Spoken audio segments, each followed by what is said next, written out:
Hey guys, welcome back to my channel. This is Mental Muse 2.0 and this is actually take number 5 for me. I am getting to the point where it is almost impossible today for me to make a video. It seems like every time I sit down to make one, either technology goes bad or it's people around me in this vicinity or it's the animals or something. I don't know. Yeah. So, okay. So this video may be very, very short because I'm getting to the point where I'm getting tired. So, okay. So, it's just kind of like a rant, but not really, but a little bit of backstory. Okay. So, first of all, let's go ahead and go back. Okay. You guys know that on my YouTube channel, I have started a playlist called the Story Time. I wanted to do this for kids between the ages of maybe like, I want to say like 8 and 12, give or take, maybe a little bit younger. I don't want to do like toddlers, but I'm talking about like somewhere around school age kids, but before teenagers. And I did this purposely, and I didn't realize it. If you put their video as made for kids, it won't let you comment. So, and I've been asking at the end of those videos to comment below, and as it becomes like you just keep repetitive, especially if you create videos, you can say like, share, comment, subscribe, and I keep forgetting that, and I always say comment down below which one you want me to do next, and then I forget that they can't comment, so I apologize for that one if you have tried to. And I'm not sure if an adult could and they watched the video, but I watched it from another account that I have as an adult, and it still wouldn't let me comment, so I'm guessing its comments are turned off, so it wouldn't matter if you're an adult or not, you still can't comment. So but you can do the like thing, so that's fine, that's kind of good. So anyway, so with that being said, moving forward, I decided I wanted to do books. I originally actually was going to do that YouTube playlist. The story time is actually just going to be interesting books I come across, and didn't necessarily mean for kids either. But I decided, you know what, I want to do some for the kids, so that's why I turned it into being for the kids.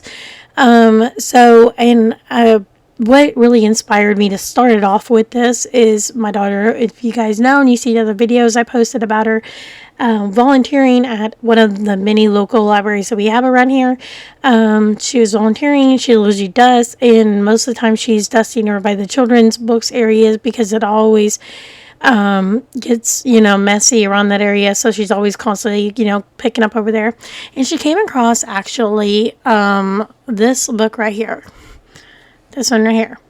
Okay, so you can see it's from the library, and so I thought, you know what, that would be such a cool book to read. What is that?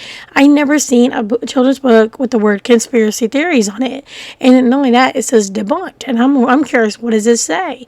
And then she was like, oh, and she showed me the back part. She goes, there's like 8 books in this series. I said, well, hey, get a library card and check one out for me and stuff. And we found out that they only had that one, which is this one right here that I showed you. And it was the most mildest of all 8 in the whole set. And that one is just the moon landing was fake. And so I thought, well, okay, I'll get it next time I'm there. So next time I was there, I decided, I guess I'll go ahead and sign up for a library card. I wasn't planning on getting one from that library, but because the odds of me visiting that one is very slim. But I thought, well, if I'm going to check out this book and read it to you guys, I thought, I need a library card. So that's the main reason why I got one. And when I went to go get it, somebody else already had it checked out. Crazy, right? They only have that one too. And so I thought, well, let me look at other libraries and let me see the other nearby libraries and see what they got. Nobody else has these books. So I looked on Amazon. I was surprised. I was like sticker shocked, thinking, oh my God, they're like $20, $30. And I'm thinking, that's crazy, right? So not for a less than 30 pages of a book, a children's book that's made for maybe a second grader. I'm thinking, are you kidding me? That's insane. And they're so thin. And I'm thinking, wow. I mean, I know children's books can be expensive, but I mean, not as expensive as, I mean, Harry Potter, I believe, was, around that price when it first came out. So I'm thinking, and it was a lot more chapters than, 5 or 6 and 8. I mean, and in these books, about every other page is like a chapter. So, I mean, I'm like, that's really crazy. Anyways, so and I always make sure, and if you haven't watched the playlist, go and watch the playlist. You can. You just can't comment on it. Even as an adult, you can't. But because I made it for kids, but I do read it as like almost like a librarian would. I want to bring my childhood into this atmosphere only for the simple fact is because it's part of who I am and how I am today. And I do miss the days. I don't know if you guys know this, especially if you went to school in the 80s and 90s. I think you would know, or even before then. I mean, it's crazy. I remember going to gym. Like, okay, so you're in school 5 days a week, okay? I remember going to gym maybe 3 days out of that week. And then you had one day, which was, you had like music or something like that, or art or whatever, and something like fine arts. And then you had one day that was the library. Okay, well, and that was your chance to check out a book. And typically, but it was it was fun, I mean, that's where you learn, the library etiquette rules, being quiet, how to treat books and so forth. And you also learn how to read the spine of books. And I grew up in the system where we didn't have a computer to go to and, keyword search, where to find stuff. We had to either ask the librarian or we had to learn how to use a card catalog. And we also even had to learn as we got older, we also had to learn we had little index cards and learn how to write out our own version of what you would find in a card catalog and see if we knew how to fill it out correctly. And and we even had it inside the book, inside the cover of the book. It actually had this little card you pulled out, you sign your name and the date, and then you just kind of put it back in there and you checked it out. That's how it went. So I mean, very, very old school, very analog, very hands-on, everything manual. So, I mean, it's crazy, but we had the best books, it seemed like. And even though I wasn't an avid reader, I wasn't like all about books when growing up. As I got older, I became to learn to appreciate them a little bit more, especially as much as my daughter. I don't know. She didn't get that part of the DNA from me, and definitely not from her dad. It's just something that came out of the air. She could live in a library. She loves them. So, and so that's what kind of inspired me to do this as well. Especially since she's about to graduate high school and go off to college. And so she's going to be on her own. So I thought, you know what? It's a little piece of her with me doing this. So, So I thought, well, I first would start with these debunked series. And I already did book number 3. Now, and I don't do them in particular order because of, you don't have to do them in a particular order based on what's on the back of the book, the list, because you can read them however you want to read them. But the only way you can get them now is if you happen to come across them either at, you'll be lucky if you find one at a public library. I don't even think you can find them really in bookstores unless they're resale stores, because they're out of publication, they're out of print apparently, and which is kind of crazy because we looked at the cover of these books, these 3 that I read so far, and they're like 2022 when they were published, 2023, and these are only the 8 books that this author had written. So, and there's not a whole lot on the author either. So, but I do get the author credit on everything. I don't ad lib. I don't add my opinions. And I also say at the very beginning of every video that that just whatever is being said or read that may or may not resonate with me or with you. It's just a book. That's all. So, And that's it, as far as that goes. But the point of this video is actually, now that you kind of got the backstory of that, okay, so as I told you, these books are rare, that you can't really find them. And when you can find them, you mainly can find them on Amazon. On Amazon, I found several. I think I found almost all 8 of them on Amazon, but not together. And there is 2 that I found that are through a third party seller.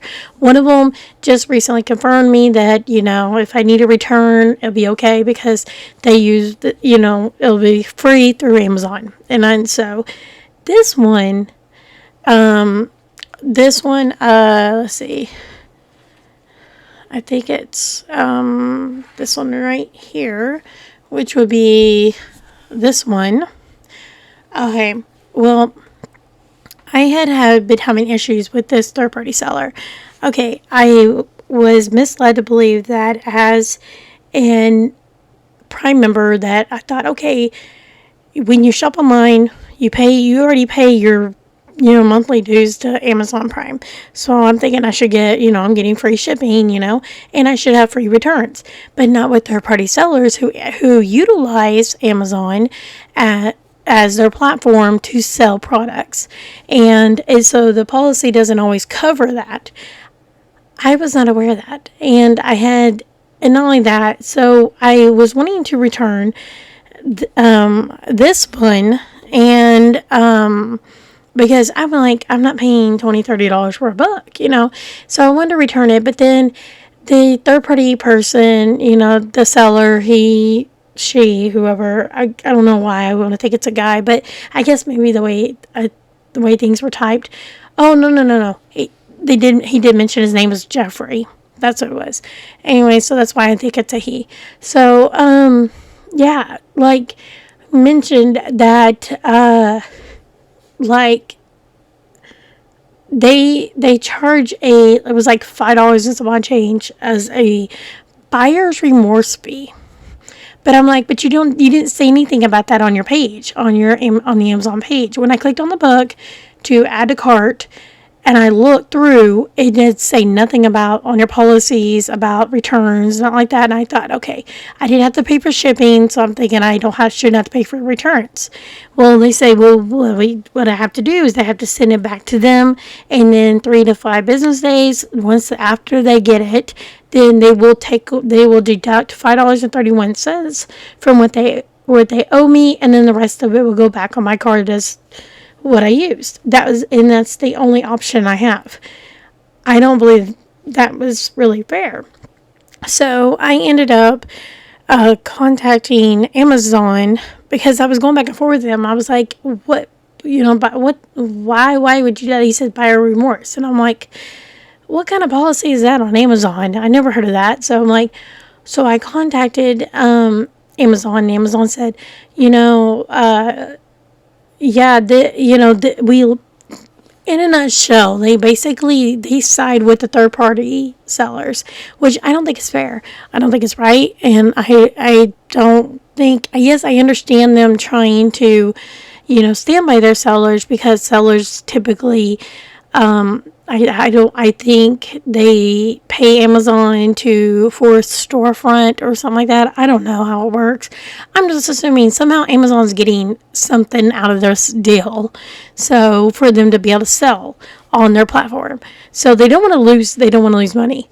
So I'm like, but it's still not fair, because if I go to any store, I should be able to, and I'm shopping, and I normally would have no problem buying a product, paying that money, and if I got home and I decided, well, I don't want it, and everything looks, and it's fine, it's not destroyed, it's nothing's wrong with it, I just don't want it anymore, and I want to return it, I would know what the policies are if I went to the side of a store, because typically, 1, it would either be written on the back of my receipt, 2, or at the bottom of the receipt, or it would be on the, it would be by the customer service, like Walmart or Target sometimes has it, by guest services. They would have it in big print, what the return policies are, and so forth, how many days you got, and what you would get, and depending on how you paid, and so forth.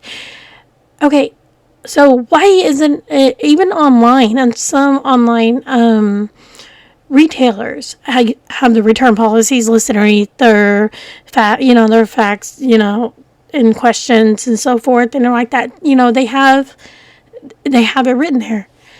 Amazon doesn't have that for the third party sellers, and not only that, this person had no didn't have any reviews or nothing like that, but they were only selling this one book. And I found it funny because when I went back to their page to see did I miss it, suddenly I noticed it's not even underneath the same name as the person I've been conversing with over this book. So, which I thought was crazy. Anyways, I got on Amazon and I decided I was just going to chat with Amazon and let them handle it, see what they would decide they're going to do with this. Because I was not going to, I wanted all my money back. I didn't want to pay a buyer's remorse fee. I understand restocking fees, especially, and mostly those happen whenever you do either online shopping with stores, but they tell you up front there's a restocking fee, or at regular stores there's a restocking fee, and typically sometimes it's like $7, $8, or a percentage of depending on which is higher or greater or lesser or whatever of whatever you're returning. And so, but they tell you up front. It wasn't about the $5. It was about the principle behind the matter. You didn't let me know up front as a customer shopping. I don't care if you used Amazon as your platform. If you have a website and I went to your website to shop, if you didn't have that policy written out or nowhere on your thing, how am I supposed to know that as a customer before I buy the product? It's like you are trapping me into making some kind of money from me, or trapping me to keeping a product and that I don't want.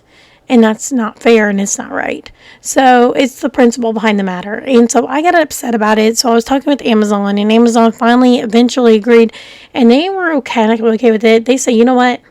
We have two options. Option number one, I could do what the seller wants, and if they don't refund me the full amount that I paid for the book, if they don't refund me the full amount, then I would contact Amazon back, and then Amazon will give me the difference in like a gift card or back on my card or whatever.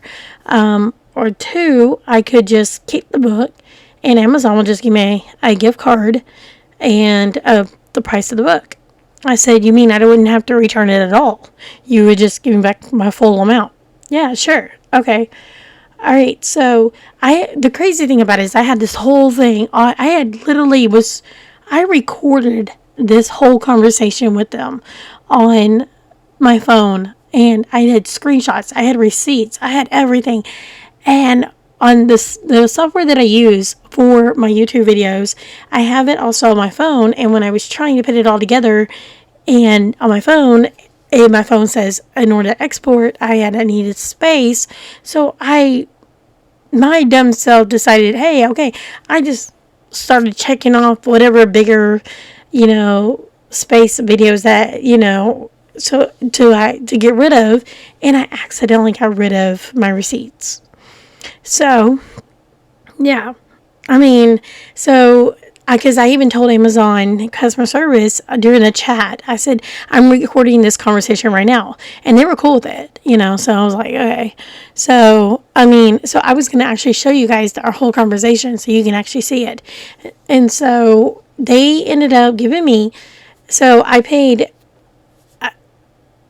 like 32 or 33 and some odd change or something like that with the tax. But my problem is Amazon didn't give me the full amount.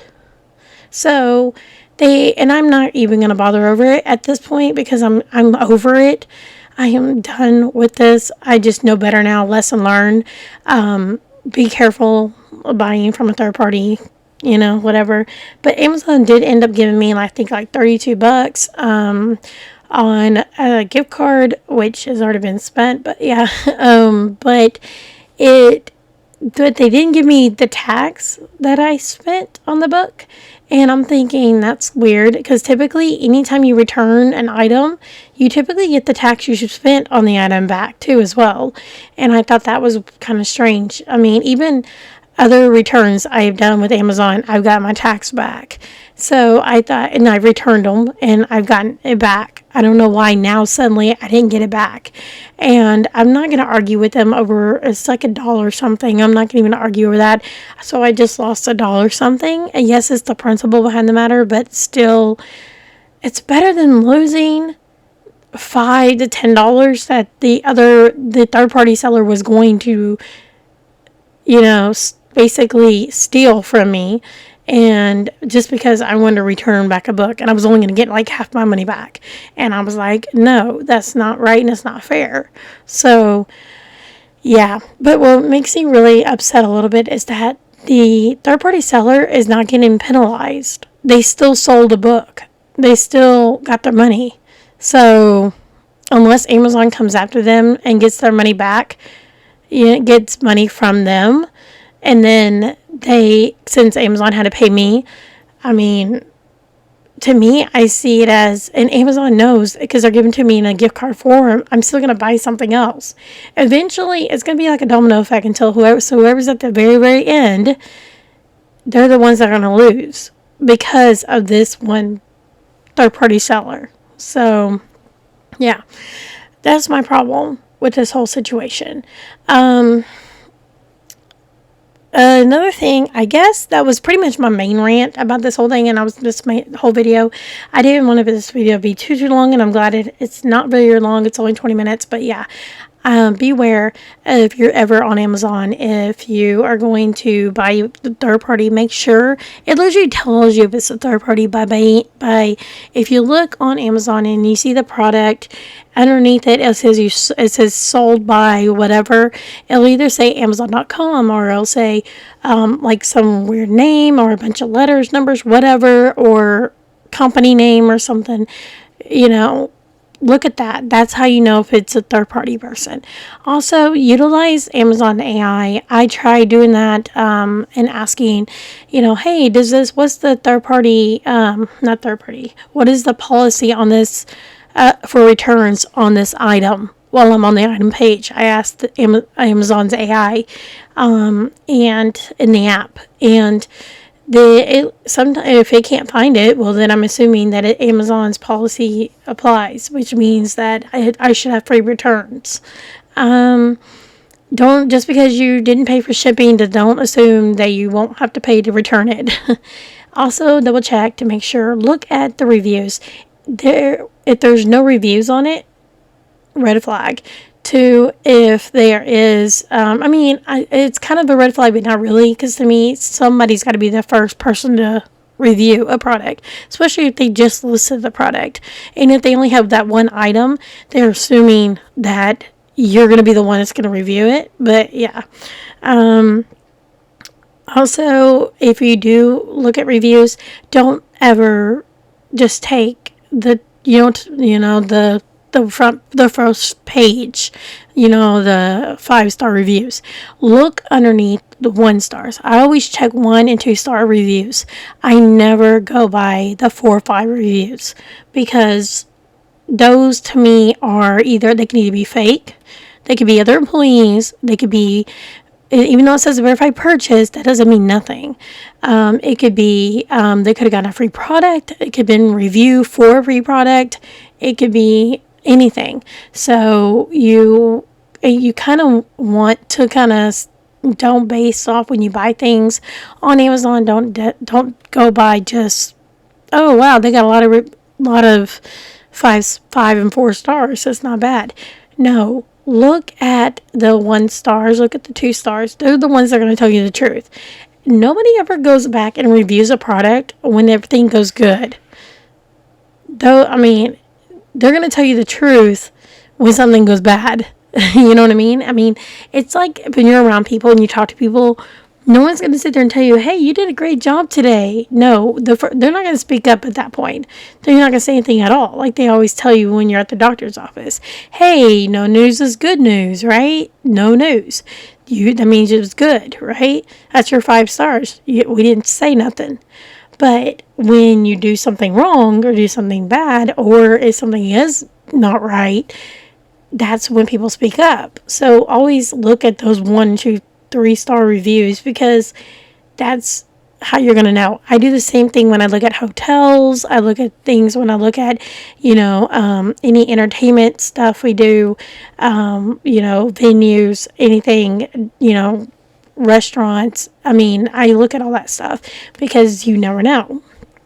I'm trying to think what else I'm missing out, but yeah, they're all very similar. I mean, so yeah, I guess that's it. I just wanted to rant a little bit. I'm guessing this is going to probably end up going into my vlog, I guess, playlist for now. A little update. I can't do any more storytime books until sometime in September, the beginning parts of September, hopefully. So in the meantime, while waiting on that, I'm going to post this video, but I'm also I guess I'm going to go and start researching a cult video. I am working on another one. It hopefully won't be 9 hours long. I seriously doubt it. Yeah, I hope you guys have a wonderful rest of your day, week, night, morning, whatever time it is and wherever you're at. I'm thinking about, I'm trying not to take too much off from YouTube and being here on actually face-to-face, because the whole point of doing this is also to gain some self-confidence and help my mental health. I've been going through a little update. I've been going through some things. I've been dealing with, since I mentioned my dental thing, I did that, but I need to start wearing my teeth again. I had taken a break from it because my gums were sore, for 1, and 2, I just got more confident, I guess, more comfortable. I don't care what the world thinks, with me without them. Even though I think I look better with them, they're still kind of a hassle for me a little bit. High maintenance, but I know I need to wear them. I need to get better at it, and I'm thinking about, I'm going to try to do it starting probably next month, because this whole month I have been working on getting my veins, fixed in my legs. I've been trying to work on my weight, and I have really, I lost like 10 pounds, and then at the beginning of summer, and then that is gone. I mean, I gained it all right back. And it's only because I kind of gave up, because I started having numbness in my toes and my legs and achiness, and I couldn't sleep at nights, and it was horrible. And I ended up going to the doctor, and the doctor ended up finding out that I needed like 14 different procedures, maybe more later on. I don't know yet. But here, this whole month, every single day, I've been going to get my veins, I guess, fixed. They've been going in there and cleaning them out and kind of shutting some of the baby veins down so I wouldn't have so much pain, and maybe hopefully help some of circulation. And I'm going through the soreness. I'm dealing with all that. I'm going to have to wear compression stocks again, and I'm not looking forward to that, but I got some cute ones, so I may show those off to you guys. Especially if you're plus size, because it's hard to find the ones that are cute, but yet they will work, and they're also big for for plus size women like me. So if you're interested in that, let me know. Comment down below. I'll get y'all's comments, so it doesn't matter what video y'all comment on. Let me know about that one. I think that's all. So I hope you guys have a wonderful day, and hopefully I will see you guys in another video. If you don't see me, then you'll at least hear my voice. So, and maybe I'll have my teeth in. Who knows? All right. You guys have a great one. Bye.